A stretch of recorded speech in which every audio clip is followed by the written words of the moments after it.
In this lesson, we'll learn how to create and utilize an isometric grid. Alright, so in the previous lesson we got kind of a brief overview of isometric projection. We talked about how really everything in isometric projection functions around 30-degree angles. So I also talked about the possibility of illustrating based on an isometric grid. Now, Illustrator does include a document grid, but it's not by any means an isometric grid. So we actually would need to create that. And you know what, that's not very hard at all, and we'll actually go ahead and start out by doing that here. So you know what, I'm going to go ahead and grab my line segment tool here. And we'll just go ahead and draw in a horizontal line right here on our artboard. I'm going to just click and drag that across. Now, you may notice that I do have my smart guides turned on. If you want to turn yours on, you can do that with the keyboard shortcut Control-U. And you know what? We talked about 30-degree angles. So let's go ahead and rotate this horizontal line 30 degrees. So let me come over here and grab my Rotate tool. That's a keyboard shortcut R. And actually, you know what? It sits right here in your tool panel. But you know what? Let's go ahead and click and hold down. And let's go ahead and snap that tool set out. We're actually going to be using those. So we'll go ahead and snap those out, pull them up above. And let's come up here with our path selected, and let's just double click on the Rotate tool here. And we're going to actually manually input an angle. So let's just type in 30 degrees here, and let's go ahead and hit OK. You can see we've rotated our path 30 degrees. So we also need to maybe stretch this to fit a little more of our artboard. So I'm going to hold down my Alt key and grab that middle handle on this end, and we're just going to stretch that so that this fills the entire vertical space of the artboard here. So there we go. Now let's go ahead and just reduce the stroke on that so it's really nice and thin, maybe a 1/4 point stroke. And there we go. Okay, so we'll just zoom back in on our artboard here now. And at this point, I'm going to go ahead and access my Illustrator preferences. You can either use the Control-K keyboard shortcut, or you can find those under Edit, Preferences, and let's just go to General for right now. Now there's a lot of different options in here, but there's really only one that I want you to pay attention to, and that's this keyboard increment option right here at the top. Now, right now you can see it's set to 1 point. Now, what this keyboard increment option allows us to do is specify how far an object moves if we hit one of our arrow keys on our keyboard with that object selected. So right now, an object's only going to move 1 point. Let's go ahead and set that to maybe a 1/4 inch, 0.25 inches. We'll hit OK on that. So we'll go ahead and select our object now. And at this point, what I'm going to do is I want to copy this path. And I want us to fill the horizontal space of our artboard here. So I'm going to go to the right first. We'll just hold down the Alt key. And I'm going to go ahead and just start pressing my right arrow key with the Alt key held down, and you can see here that what we're doing is we're adding copies of this path to the right of the original path. Now we can just hold down the right arrow key, and you can see here that we'll populate paths all over towards that right boundary, and I'm going to go ahead and do the same thing towards the left boundary here as well. So you can see here that we're just repeating that path, and we'll go just about to there. And let's go ahead and select all these paths. So we've created a path in one direction here and span the entire width of the artboard. By holding down Control-A, we can select all these objects. And let's go ahead and grab our Reflect tool next here. I'm going to go ahead and copy these with a Control-C first, though.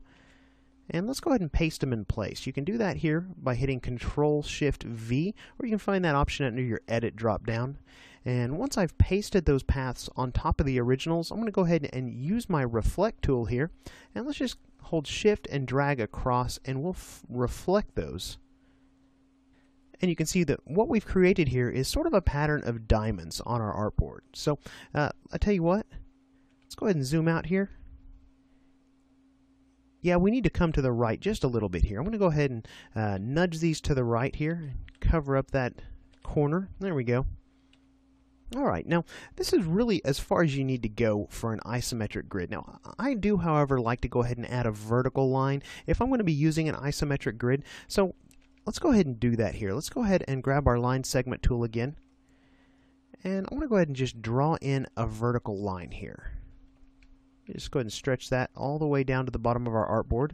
We'll just zoom in and make sure that's aligned exactly where it needs to be. Alright, now remember how we held down our Alt key to make copies of that path originally? If we hold down the Alt key and make a copy of this path, you can see that what we're doing is skipping a column of diamonds here. And remember, our increments are set to 1/4 inch. So what we're going to need to do is cut that in half. We need to change our increments to 1/8 inch. So let me undo that, hit Control K on my keyboard, and let's go ahead and type in 0.125 inches. Alright, so now if we go ahead and select that vertical path, hold down our Alt key, and then arrow to the left, you can see here that what we're doing is dropping a vertical line down each column of diamonds in our grid. So I'm just going to go ahead and do that really fast here. We'll go to the end of the artboard to the left, and then we'll go ahead and select this again, and let's go all the way to the right as well. So we'll just hold down Alt and then hold down our right arrow key and populate vertical paths all the way over to this right boundary. There we go. So you can see here what we're left with is this tightly woven mesh of little triangles. So let me just go ahead and zoom out here. Now we've got a lot of paths here and a lot of anchor points that we actually aren't going to be using to create our artwork. We need this to be a grid. So let's go ahead and select all these paths with a Control A. And at this point I'm going to go ahead and come up to our View drop-down menu, and let's choose Guides, and then Make Guides. Now you can see there's a keyboard shortcut Control 5 for that. And you can see what has happened here is that each of those paths has been converted into a light blue guide. Now we can't actually click and select these. That's because by default guides are locked. But what we can do is let's come over here, rename this layer by double clicking on it. We'll call that Guides. And let's create a new layer on top of that layer for our artwork. Alright, very good. So let's go ahead and zoom in at this point and talk about how we could create artwork based on this isometric grid. Let's just go ahead and grab our pen tool using the keyboard shortcut P, and we're just going to begin drawing in a basic shape. Let's go ahead and talk about maybe just drawing a cube. That's a fairly simple shape, and we worked with that in the previous lesson. So using this grid, I'm going to go ahead and mouse over an intersection in my guides here, and you can see here that because I have my smart guides turned on, the little green word intersect comes up. So if you want to turn those on, you can again do that with Control U on your keyboard, or you can come over here to View and turn on Smart Guides right there. So I highly recommend when you're drawing an isometric projection using Smart Guides. It's really going to help you in snapping things exactly where they need to go. So let's go ahead and just click here, and let's come down here. We'll just click right here for right now, and let's say we want to draw a cube, and we're drawing the top face of the cube. So notice here that we crossed 1, 2, 3, 4, 5, 6 lines and ended on the 7th. So let's do the same thing down this direction. 1, 2, 3, 4, 5, 6, 7. So we'll just come over here and we'll finish that top face off just like so. Looked pretty simple, right? And that looks a lot like the top face that we used in the previous example in the previous lesson. So I tell you what, let's go ahead and grab that pen tool again, and let's draw in some other faces here. Maybe this is actually going to be a cube. So let's come in and again come 7 down. And we'll just come over and complete this right-hand face. And lastly, we'll come over here and complete this last face as well.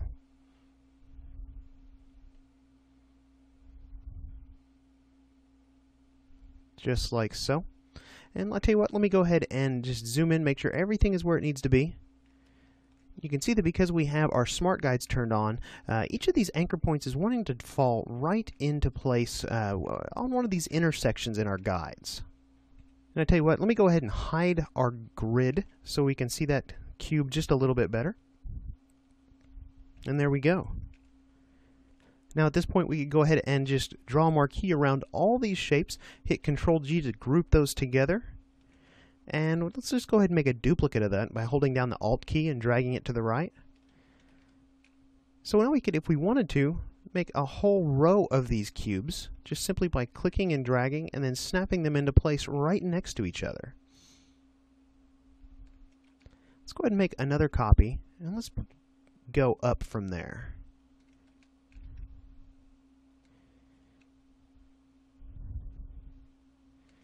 So you can see here how quickly we can start to build an illustration using isometric projection that originated using our isometric grid. So using an isometric grid is a really great way to begin drawing using isometric projection. So in the next lesson, we're going to take a look at one other way that we can draw three-dimensional objects using isometric projection. And this will really help speed up the process.